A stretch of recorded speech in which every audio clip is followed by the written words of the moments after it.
Black Supremacy. This is Palmetto Star, the Ratchet Revolutionary, but you can call me Prophet. Prophet Roberta, Black Supremacy. Grand Rising, y'all. One thing about this current time with these weird masks and all that stuff like that, there's going to be some things that, that I like out of this culture. Like these sort of masks, this kind of reminds me of like Cobra Commander. If you guys remember G.I. Joe, maybe I'm dating myself a little bit. But you remember like G.I. Joe the cartoon? And Cobra Commander had like this sort of mask on. I always thought this mask was so cool when you put it on. What I'm saying? He always had it on. He had that and then the blue covering. So I feel kind of like Cobra Commander right now. I always thought, Cobra was the good guys. You know what I'm saying? That was about us awakening our spiritual self, and we'll talk about that later. The symbolisms of G.I. Joe, but I always thought these sort of masks were pretty cool. So cover your whole face and stuff. Can't really speak in them. Can't really talk in them. So today on Meditation with the Master, we're going to talk about I Will Do It. Joe Biden. Why Joe Biden and Jesus are so toxic for black people. Now, in our black supremacist culture, I will do it is one of our phrases, one of our slogans, so to speak. Because when nobody is around to do what they're supposed to be doing, or, if you're in a predicament where, something has to get done, I will do it. You're not going to wait on anybody else to do what you had to do to secure the sovereignty for yourself. I will do it. And I want you guys to say that for yourselves this morning. That's a good morning mantra. Is I will do it. No matter what you need, no matter if it seems like someone else is better at that position, I will do it. I will do it. And that's a good thing for us to be aware of, what I'm saying, and be able to embrace that, because ultimately it's you that is going to save you. And so that is why Joe Biden and Jesus are so toxic to black people. Because black people, is like we do things into a point, and to the point where, it looks like we got to step out of our comfort zone, the traditionalism that we have been taught and ingrained in our mind. And then we put it on somebody else, the politicians to do that. Joe Biden, he's going to do it. He will do it. It's like, really? Jesus is going to do it. Jesus is supposed to be coming back for how long? I'm still waiting on Jesus to come back and get some things done, kick some ass, take names. Like, he's supposed to be checking a list, making a list, checking it twice, seeing who's naughty or nice, but, ultimately, I will do it. I wrote 3 steps to end racism right now because, I'm not going to wait for somebody else to give the solutions that we need. I realized that through my life experience, that I have that I was placed in a particular point to see a certain way to do things. You know, I managed the off the grid community for Black people, and actually gave, you know, and we provided free clothing, food, and shelter, and actually seeing how to provide freedom for Black people, what freedom looks like, what happens when Black people become free, you know, to actually embrace that and see that happening in real time. You know what I'm saying? So I saw these things, and so, you know, I have a unique vantage point to write 3 Steps to End Racism, you know, and so I wasn't waiting on anybody to do that. You know, I wasn't waiting on anybody to create a solution, because if they were going to do it, they would have already done it by now. You know, it would have already happened by now. So, you know, and when I was rapping, okay, or, you know, I still do hip hop, but a little less now. I just more or less in my spiritual journey, you know what I'm saying? But when I was, you know, actively rapping, we were doing tours and stuff like that, I was in a lot of groups. You know what I'm saying? I was in a group called Irrational Motive, Firewater, you know what I'm saying? There was another group that I was part of. But I was in the first group I was in when I started rapping. But I was in a lot of groups, right?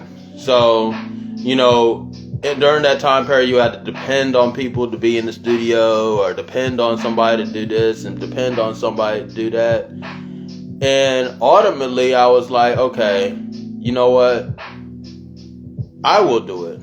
You know, being part of all these groups and stuff like that, you know, and having to rely on all these people, you know, I will do it.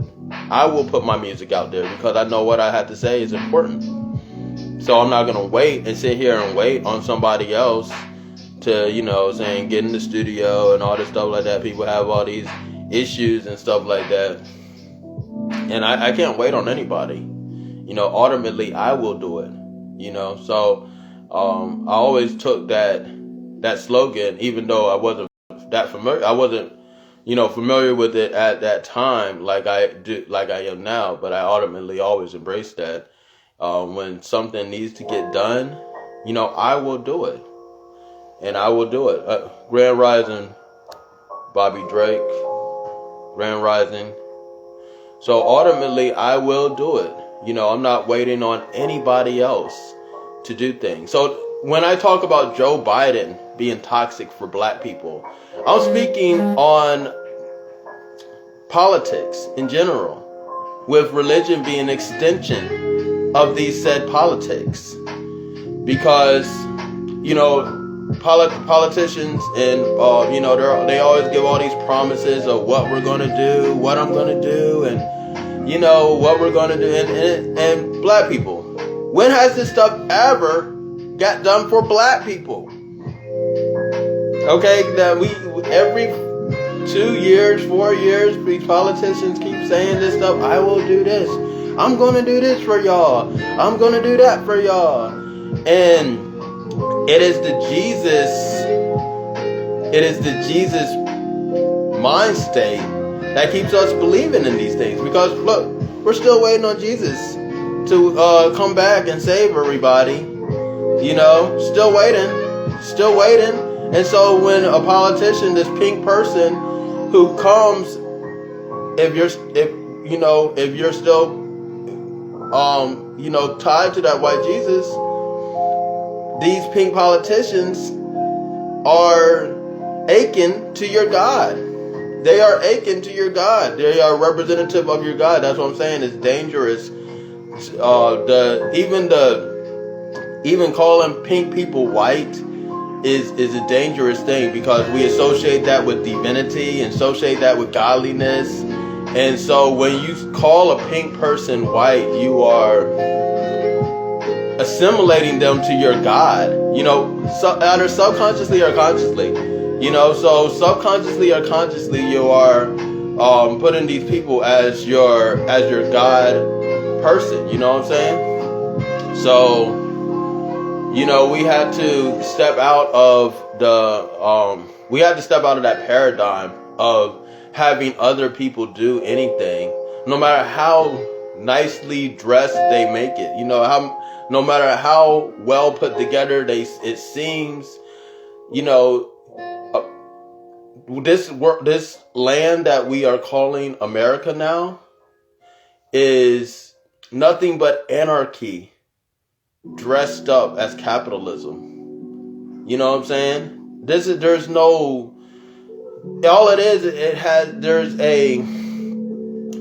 There is just the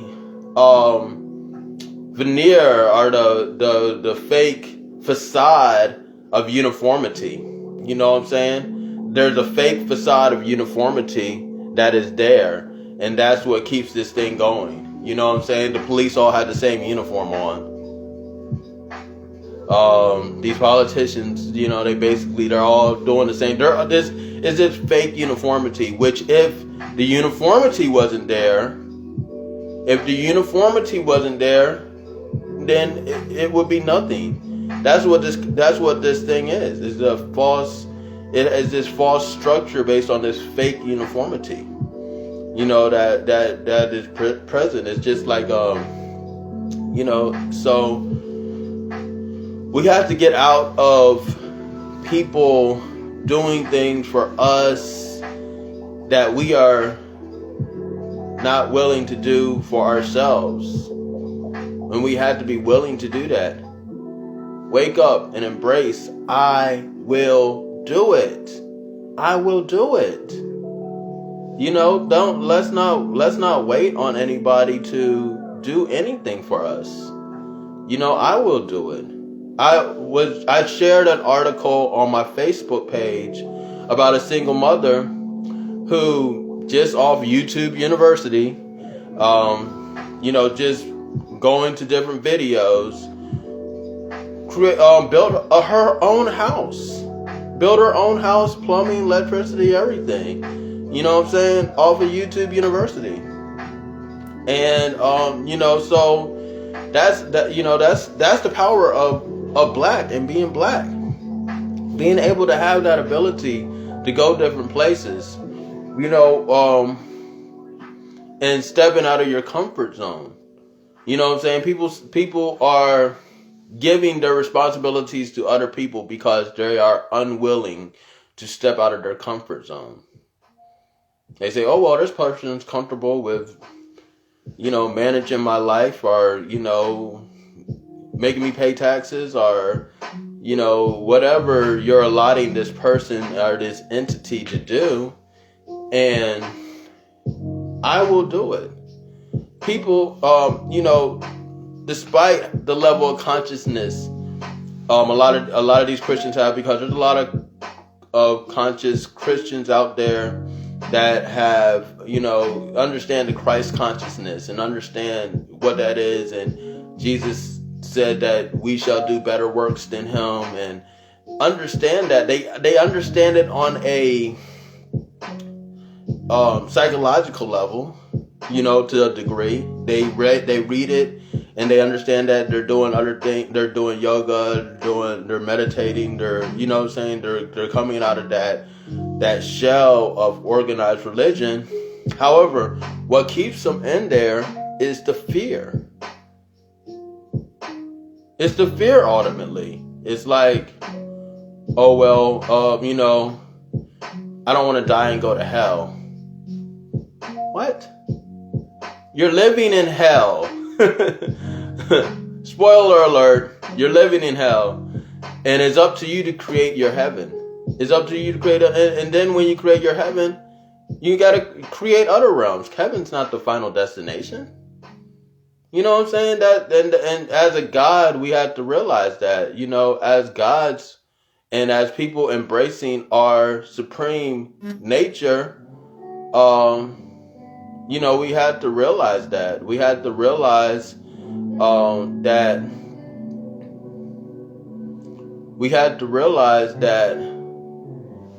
hell is not a final destination. Hell is just a stopping point. Heaven is just a stopping point. What are you going to create? You know what I'm saying? I don't want to be in the heaven that is promoted. You know what I'm saying? That Dylan Roof is going to be in that heaven. Damn, Hitler is in that heaven. Who else is in this promoted heaven that they got out there? All of these pink power terrorists are in this heaven. Like, I don't want to go there. And then this is hell. Until you build it up to something else. I'm in Atlantis. I am in Atlantis. I am a leader out here in Atlantis. So this is the world that I created. My baby girl lives in the world that we created for her. She's not part of this American construct. She's not going to go to your schools. She doesn't have to go to your jobs, and do the things that you have done. She has broken free of all generational curses. She has broken free. She was born in the water at home. She has broken free from all your generational curses. So you think I'm going to submit to that because I'm not willing to create my own reality? I will do it. I will do it. And her what she has will grow hundredfolds, thousandfolds. I will ensure that she has land. I will ensure she has slaves. I will ensure she has all of this stuff that a rightful leader like her deserves and needs. So I will do it. You know what I'm saying? I'm not waiting for anybody. I'm not waiting for Joe Biden or Jesus to come out and come from the same place. The White House, whether it's on Pennsylvania Avenue or the White House in the sky, to come and do anything for me. You know what I'm saying? I've seen miracles. I've seen many miracles. I've experienced. I wouldn't be here if it wasn't for miracles. And none of those miracles happened in the name of Jesus. None of them. So, we had to get out of this. We had to get out of this this paradigm of letting somebody else do something for us. So, and then we had to do it for ourselves. We have to, you know what I'm saying? And that's why 3 Steps to End Racism right now is one of the most important books out there. Tack Rochelle. Hold on for 1 second, but let me. I got you, bro. Let me do this. 3 Steps to End Racism right now is the most important literary work of the New Age, the most controversial literary work of the New Age, and I wasn't waiting on a publisher to put my words out there. I put my words out there because I knew that I needed something. I needed to go directly to the people. You know what I'm saying? So you can download it for free, inbox me for a hard copy, and also support the craft via Cash App at Cash App Palmetto Star. We got coming out with children's books next, and it's very important that you get 3 Steps to End Racism right now. So on the line, but it's important for us to go into that and get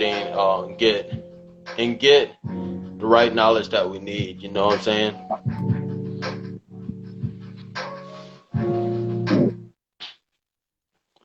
Peace. What's going on, family? Hello, bro. Peace. Fam. Peace. I see what you do. Hey, peace, brothers. Hey, what's going on? What's going on, family?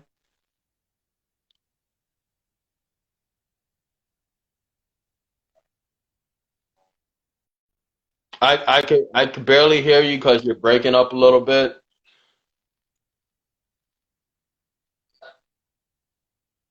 But I see the children. That's a beautiful thing, man.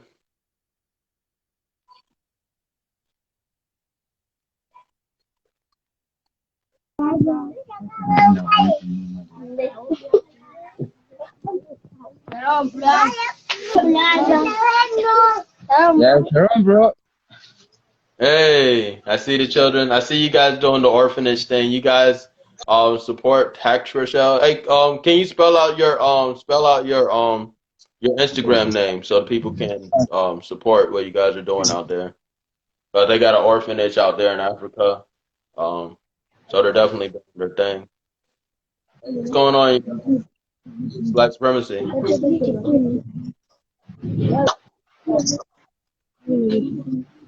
So if you could put your if Yeah, I'm how are you doing doing? great, bro. I'm doing great. So if you could put your Instagram name out there, tell the people where they can find you out on Instagram, because I'm gonna load this to my IGTV so they can support you guys out there in Africa. I know you're doing the orphanage thing, so if you could put your Instagram name out there.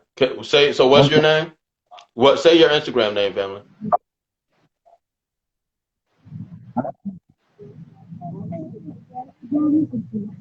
I'm on.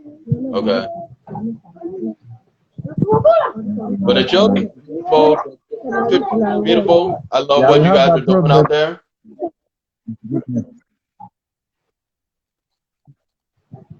My network is low. I can't get you well, bro. But I can hear Can you you hear now. me? Yes.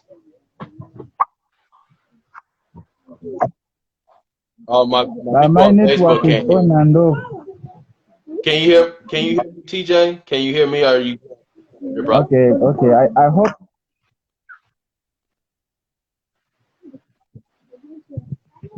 they can't hear you well because network is low. But I hope you share our information so that your friends can support us because we need support, bro. Okay. I could barely make out what you're saying because it's a little bit on my end.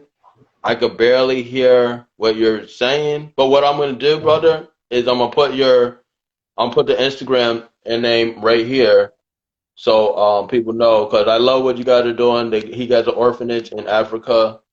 And if you guys are not on my Instagram watching this, he has the children out there. It's a beautiful thing. But I want to put your name on here so people could see who you are because it's hard to hear you. So I want people to support the movement out there and what you guys are doing.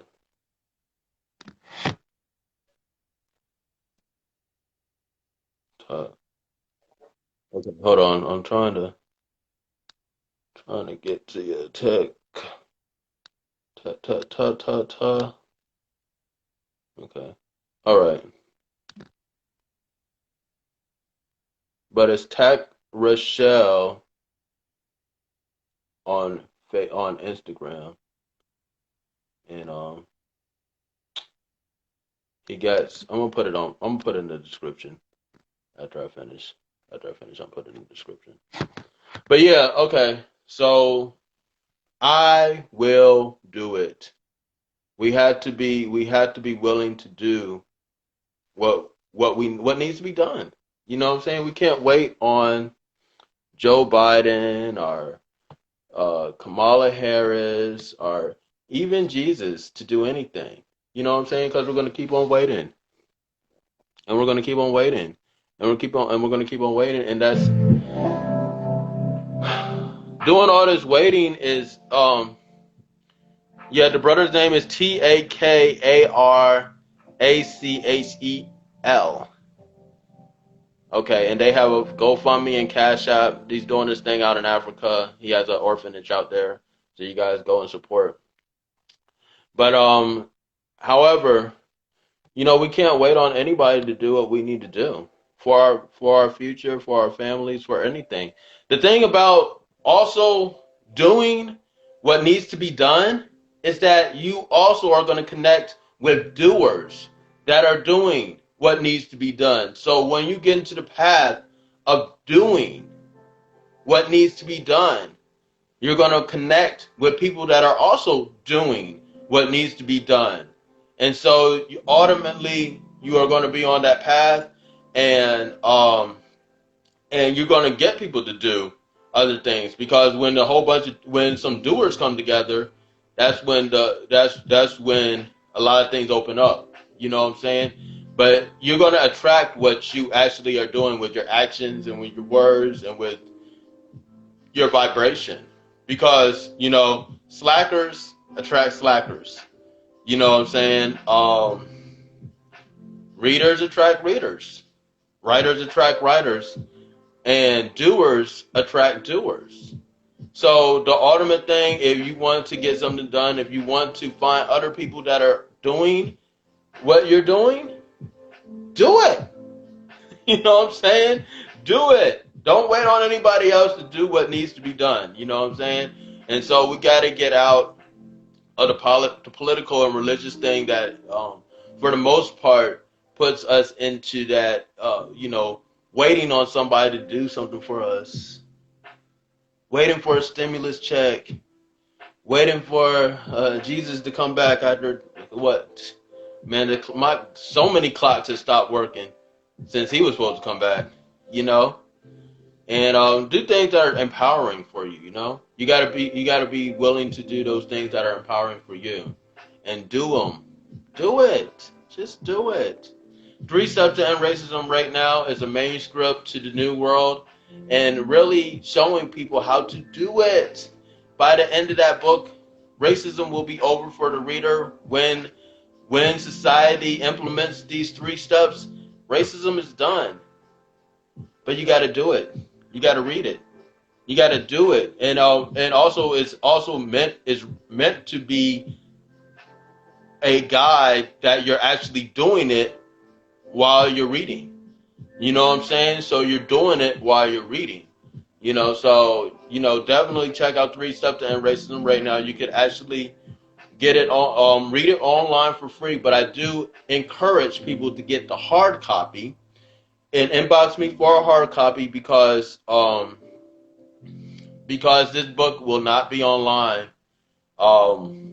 It is not going to be online that long, because it is very controversial. It's very raw, and you want to get the hard copy, because they can't ban that. They can't deplatform a book that you have. They can't take that away from you. You know what I'm saying? So I encourage everybody to get the hard copy. Hard copies are available. I'm actually sending hard copies out all across the country on Saturday. So definitely would like for you to get your hard copy. I can send to your mailing address all across the continental United States. And so let's make it happen. I will do it. Even if nobody else will, even if somebody else will, I will do it. And I encourage everybody to stay vigilant, be aware. Black supremacy.